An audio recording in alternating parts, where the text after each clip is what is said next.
ब्रह्मदेवाने ब्रह्मांडाची रचना करताना पंचमहाभूतांची निर्मिती केली आणि त्यातूनच मानवाचा जन्म झाला. पण त्यावेळी एक जटिल प्रश्न उभा राहिला. ब्रह्मदेवाने संपूर्ण जगाची निर्मिती केली, परंतु वस्त्र निर्मितीचं काय? त्यासाठी संपूर्ण देवगण महादेवाच्या चरणी कैलास पर्वतावर जमला. हर हर महादेव, हर हर महादेव, हर हर महादेव. सर्व देवांनी केलेली ही शिवस्तुती ऐकल्यानंतर महादेव जागृत झाले. क्षीरसागर निवासी लक्ष्मीपती त्यांना म्हणाले, हे शंभो, वस्त्र निर्मिती करणाऱ्या शक्तीला जन्म द्या, ती उणीव दूर करा. हे उद्गार ऐकताच चंद्रमौळी श्री शंकराने आपल्या जिवेच्या अग्रभागातून श्रावण शुद्ध त्रयोदशीला सूर्यप्रभेसम बालक साकारले. श्री महादेवांच्या जिवेतून उद्भवल्यामुळे त्याचे नामकरण श्री जिवेश्वर असे करण्यात आले.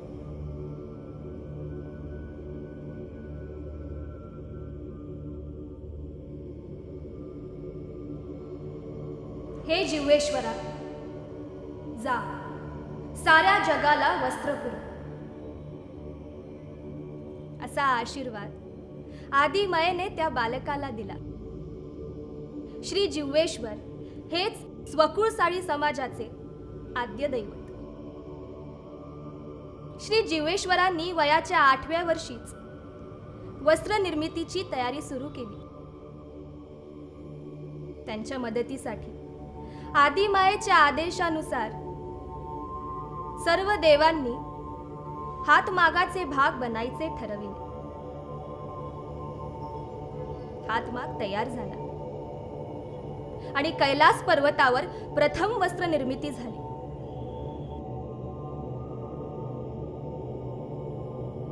श्री जिवेश्वरांच्या वंशजांनी वस्त्र निर्मितीचे हे व्रत पुढे सुरू ठेवले. साऱ्या जगात त्यांना स्वकुळसाळी म्हणून ओळखू लागले. स्व म्हणजे स्वच्छ आच्छादन आणि आच्छादन म्हणजे वस्त्र. साऱ्या कुळांना वस्त्र पुरविणारा तो स्वकुळसाळी. असा हा स्वकुळसाळी समाज वैभवाच्या शिखरावर असायचा.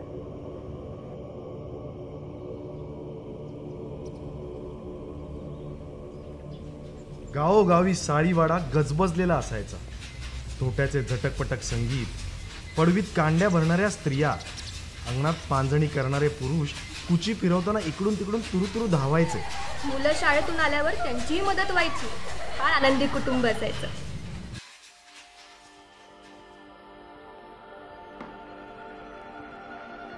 एकोणिसाव्या शतकात भारतात युरोपातील यंत्रमागाने पाय रोवायला सुरुवात केली होती. भारतात कुशल कामगार तर होतेच, पण ते स्वस्तही होते. असा दुहेरी लाभ इंग्रजांना खुणावत होता. कलकत्ता, गुजरात आणि महाराष्ट्रात कापड गिरण्यांची मुहूर्तमेढ रोवली गेली. 1854 मध्ये मुंबईत Bombay spinning and weaving company ही पहिली गिरणी सुरू झाली. नंतर गिरण्यांचं पेव फुटलं. मात्र खेड्यापाड्यातला साळी समाज आपल्या कोशात गुरफटलेला होता. येवल्याच्या पैठणीचे म्हणणं बघा. सुबक सुंदर नक्षीदार पैठणी, मागावरच गाली हसली. मागावरच गाली हसली. आला दौडत समुद्र ओलांडून राजा. पैठणी देश परदेशी गेली. 20वे शतक अवतरलं. काही वर्षातच परिस्थितीचे चटके बसू लागले. हातमागावरच्या साडीपेक्षा यंत्रमागावरच्या तलम साडीची मागणी वाढू लागली. साडी माणसाला तर विणकामाशिवाय काहीच जमत नव्हतं. आता करायचं काय? जीवनात अमावस्या आली. पाय पोळतात तो सावलीकडे धावतो, थंडी वाजते तो शेकोटीकडे धावतो. या उक्तीनुसार साळी नोकरी मिळेल त्या दिशेला धावू लागला आणि त्यामुळेच एकत्र कुटुंब अनिच्छेने विभक्त झाले. मुंबईत गिरण्या वाढत होत्या, तशा नोकऱ्याही वाढू लागल्या आणि कामगारांची संख्याही वाढत होती. मुंबईतील गिरणी कामगारांची वस्ती प्रामुख्याने लालबाग, आंबेवाडी, माझगाव, परळ, डिलाईन रोड अशा विभागात होती. साळी समाजही मोठ्या संख्येने तिथे राहत होता, कोणी चाळीत तर कोणी झोपडपट्टीत. हा सर्व विभाग म्हणजे गिरणगाव. लालबाग हा त्याचा केंद्रबिंदू. तिथे चळवळ उभी राहायची, लोककलेचा जागर व्हायचा. गिरणी कामगारांची नाटकं व्हायची, हौशी नाट्यसंस्था होत्या, मेळे व्हायचे. पण त्याचबरोबर व्यसनं होती, दादागिरी होती, पण माणुसकीही होती. गिरणी कामगारांसाठी घरगुती खानावळी होत्या. तिथे तिथे अंथरूण ठेवायचं, कपड्याची पेटी ठेवायची. हो, पण रात्री झोपायचं मात्र फुटपाथवर. पगार कमी, खाणारी तोंड फार.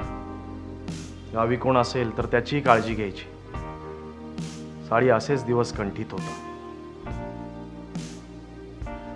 गरिबीचे चटके बसत होते, पण तरी मुलांना शिक्षण देऊन त्यांचं जीवन घडवायची जिद्द होती. पोटाला चिमटा काढून आपल्या मुलांची शिक्षण पूर्ण केली, त्यांच्या शिक्षणाकडे लक्ष दिलं. गिरण गावातल्या वाईट सवयींपासून आपल्या संततीला दूर ठेवण्याचा कसोशीने प्रयत्न केला आणि त्याचे चांगले परिणाम दिसून आले. हो, समाज देशोधडीला लागला, पण मुलं मात्र शिकली आणि मुलींसाठी तर हे इष्टापत्तीच ठरले. त्याही शिकल्या आणि पुढे गेल्या. विशेष म्हणजे सामाजिक जाणीव असलेले अनेक समाज बांधव समाज उन्नतीसाठी झगडत होते. अशा समाज धोरणांच्या प्रयत्नांमुळे अनेक सामाजिक संस्था उदयास आल्या. त्यांनी विद्यार्थ्यांना पुस्तकं वाटपापासून शैक्षणिक खर्चापर्यंत मदत केली. सामाजिक जाणीव आणि आपुलकी वाढवली. परंपरा टिकवून जागतिकीकरणात मानाचं स्थान मिळवण्यासाठी चळवळ सुरू होती, सुरू आहे आणि सुरू राहीलच. ज्ञानेश्वरांच्या पवित्र आळंदीत साळी समाजाने 1951 साली धर्मशाळा बांधली. पुढच्या पिढीने तिचा 2005 साली भव्य पुनर्विकास केला. मार्च 2017 मध्ये पुणे येथे झालेल्या पहिल्या अखिल भारतीय स्वकुळ साळी मराठी साहित्य संमेलनाला साहित्य रसिकांचा मिळालेला प्रतिसाद पाहता समाजाला मराठी सारस्वतात मानाचं स्थान मिळालं. आता आपल्या तरुणाईने नवीन नवीन क्षेत्रात धाडसानं पावलं टाकली आहेत. चित्रपट, फोटोग्राफी, जाहिरात पटात राष्ट्रीय आणि आंतरराष्ट्रीय पातळीवर मानाने पारितोषिकं मिळवली आहेत. नाट्यसृष्टीत तर शतकांपासून पाऊलखुळा आहेत, पण आता बॉलिवूडमध्येही शिरकाव केलाय. निर्मिती, दिग्दर्शन या क्षेत्रात नाव कमवत आहे. तसंच सूत्रसंचालकाच्या भूमिकेतही दिसत आहे. वैमानिकांची विमानं उड्डाणं करतायत. उद्योगपतींनी उद्योग क्षेत्रात आपला ठसा उमटवलाय. शिल्पकारांना राष्ट्रीय ख्याती प्राप्त झाली आहे. बांधकाम क्षेत्रात नवी उंची गाठतायत. इस्रोमध्ये शास्त्रज्ञही होते. मुंबई मोनोरेलची पहिली लोको पायलट ही साळी तरुणी होती बरं का. कुठलंही क्षेत्र वर्ज नाही, कोणतंही दिव्य बाकी नाही. स्वकुळ साळी समाजाने फिनिक्स पक्षाप्रमाणे राखेतून भरारी घेतली आहे.